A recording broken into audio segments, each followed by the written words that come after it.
आप सभी को हृदय से अभिनंदन करते हुए आपको बधाई देता हूं और धन्यवाद भी ज्ञापित करता हूं। महाकुंभ प्रयागराज को सफलतापूर्वक संपन्न करने के लिए मैं प्रदेश सरकार की ओर से आप सभी को हृदय से अभिनंदन करते हुए आपको बधाई देता हूं और धन्यवाद भी ज्ञापित करता हूं। अभी शास्त्रीय व्यवस्था के अंतर्गत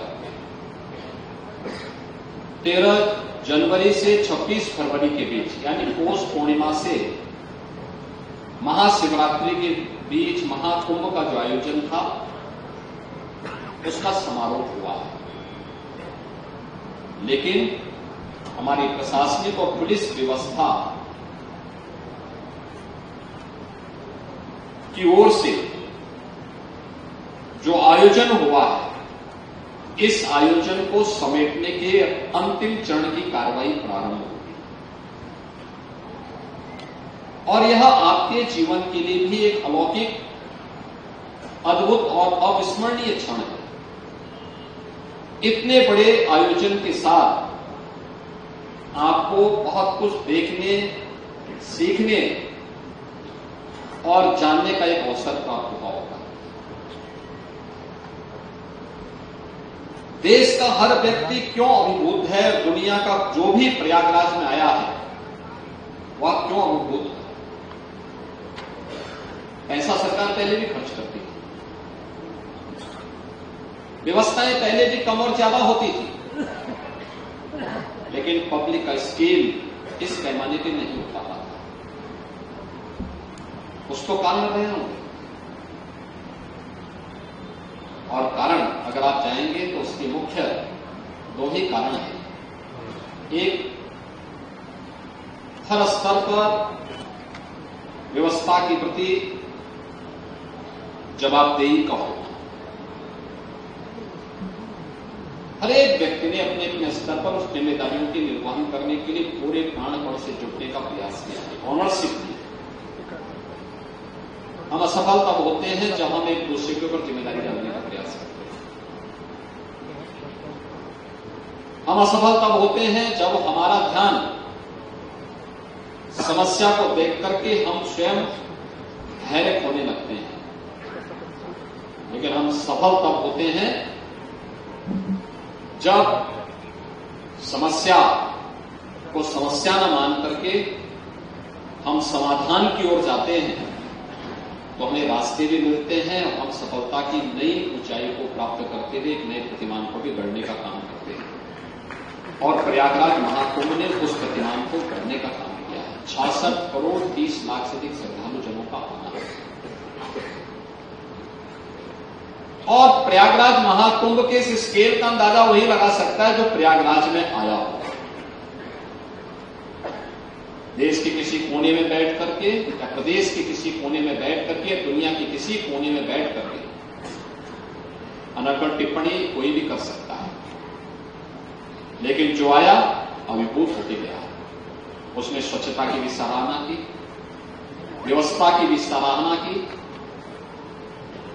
उसने सुरक्षा की भी, ट्रैफिक की भी, आपदा प्रबंधन की भी और हर एक स्तर पर कहां कहां पे क्या कार्य हुए हैं, इन सब के प्रति उसके अच्छे कमेंट आए हैं हर स्तर पर। क्योंकि मेरे पास तो देश भर से आने वाले पब्लिक के भी, सोशल मीडिया प्लेटफॉर्म के माध्यम से भी, मीडिया के माध्यम से भी और टेलीफोन के माध्यम से भी, या आज के दिन पर मीडिया इतना बड़े पैमाने पर कहे कि कोई बात छुपती नहीं है, उन सब के बारे में उसके जो कमेंट आ रहे थे उनको देख करके भी और जो हम लोग पढ़ रहे थे, देख रहे थे, प्रत्यक्ष अनुभव भी कर रहे थे, उसके बारे में जो पॉजिटिव आया है वो एक 3 वर्ष का परिणाम।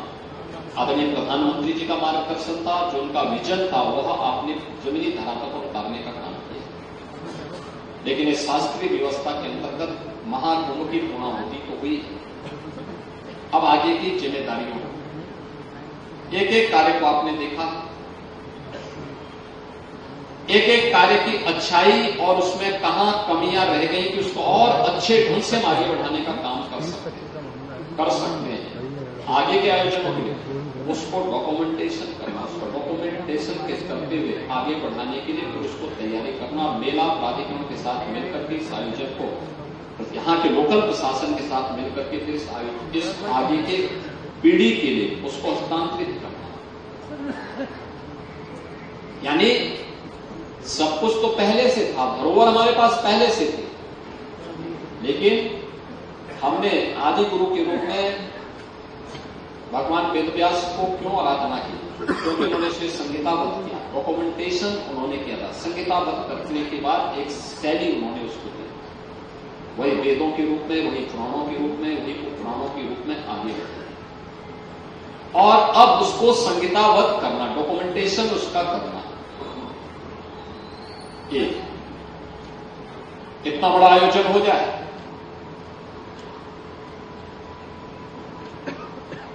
कहीं कोई सुरक्षा में सेन नहीं रही, कोई लूट की घटना नहीं हुई, कोई अपहरण की घटना नहीं हुई, कोई हत्या नहीं हुई, कोई जबरन डकैती करने का कार्य नहीं किया, कोई मास पैमाने पर दंगा नहीं हुआ। प्रयागराज ही नहीं, पूरे प्रदेश में कहीं भी कोई घटना ऐसी नहीं घटी थी जिस पर किसी को उंगली उठाने का अवसर प्राप्त, किसी को नहीं। अलग किसे है कि कोई काठमांडू की फोटो को, कोई काहिरा की फोटो को, कहीं और जगह के वीडियो को यहां पे जबरन डाल करके बदनाम करने का प्रयास किया, ऐसा नहीं। लेकिन प्रयागराज में, प्रदेश में कहीं भी इस प्रकार के दृश्य, इस प्रकार की घटना नहीं घटी थी। भीड़ थी, उसका प्रेशर भी था, वाहनों के भी आवागमन के माध्यम थे, उसका भी दबाव था। हम लोग स्वयं उस दबाव को महसूस कर रहे थे। जो फील्ड में रहे होंगे उनके दबाव को, उसके तनाव को हम सजनुमान लगा सकते हैं और इसीलिए उसका डॉक्यूमेंटेशन होना अत्यंत महत्वपूर्ण होगा। और मेला प्राधिकरण को भी, स्थानीय प्रशासन को, पुलिस और प्रशासन दोनों को मिलकर के उसको तैयार करने की जिम्मेदारी लेनी होगी, जिसको हम उसको फिर एक डॉक्यूमेंट तैयार करते हुए आगे के लिए इस प्रकार के आयोजनों को और भी भव्य तरीके से और भी सुव्यवस्थित तरीके से आयोजित करने के लिए आने वाली पीढ़ी को फिर उसको दे सके, लोग याद कर सके कि आयोजन कैसे होना चाहिए, किस रूप में हम उसको सफलतापूर्वक आगे बढ़ा सकते हैं।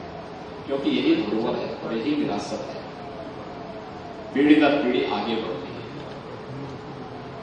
दूसरा, जो कुछ भी यहां पर वर्तमान में है उसके बारे में अभी से कार्य योजना तैयार करना। अस्थायी जो संपत्ति है, अस्थायी संपत्ति और प्रयागराज सिटी की है, प्रयागराज और उससे जुड़े हुए जो नेबरिंग डिस्ट्रिक्ट हैं उनको, उनकी कनेक्टिविटी से है, उसका लाभ यहां के लोग लेंगे। प्रयागराज आने वाला हर श्रद्धालु लेगा, हर नागरिक लेगा।